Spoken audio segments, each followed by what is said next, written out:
આપ જોઈ રહ્યા છો કેબીસી ન્યૂઝ. હું છું એન્કર અર્પિતા પટેલ. હવે જોઈએ અગત્યના સમાચાર.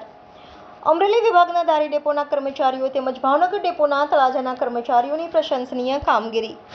ધારી ડેપો ખાતે ડ્રાઈવર શ્રી રફીકભાઈ ગગનિયા તથા મુકેશભાઈ આચાર્યના સહકારથી તમામ ડ્રાઈવર, કંડક્ટર તથા મુસાફર જનતાને વરિયાળી તેમજ લીંબુ શરબત આજરોજ વિતરણ કરવામાં આવ્યું હતું. કર્મચારીઓ અને નિગમના પ્રવાસી જનતાએ આ સેવાનો લાભ લઈ આ ધોમધકતા તડકા અને ગરમીમાં લીંબુ વરિયાળી શરબત પીને હાશકારો અનુભવ્યો હતો.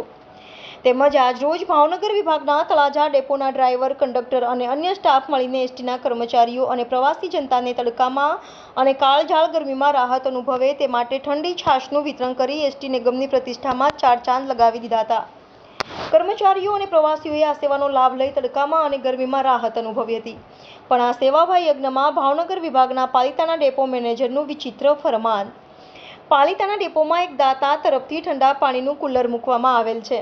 તેને પાલિતાના ડેપો મેનેજર અહીંયા ગંદકી થાય છે તેના બહાના હેઠળ દાતાને ઠંડા પાણીનું કુલર અહીંથી હટાવી લ્યો અથવા બંધ કરી દો તેવો આદેશ કરતા દાતા તરફથી હાલ ઠંડા પાણીનું વોટર કુલર બંધ કરી દેતા નિગમના પ્રવાસીઓને કર્મચારીઓમાં રોષ વ્યાપી ગયો છે.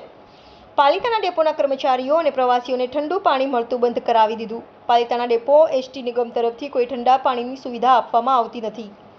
દાતા તરફથી નિગમના પ્રવાસી જનતા અને નિગમના કર્મચારીઓને અપાતી ઠંડા પાણીની સુવિધા પાલિતાના ડેપો મેનેજરે બંધ કરાવી દીધી.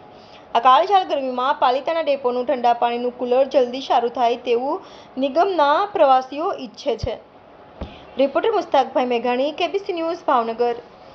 દર્શક મિત્રો, તમારી આસપાસ બની રહેલી અવનવી ઘટનાઓ વિશે જાણવા માટે એનએન ન્યૂઝને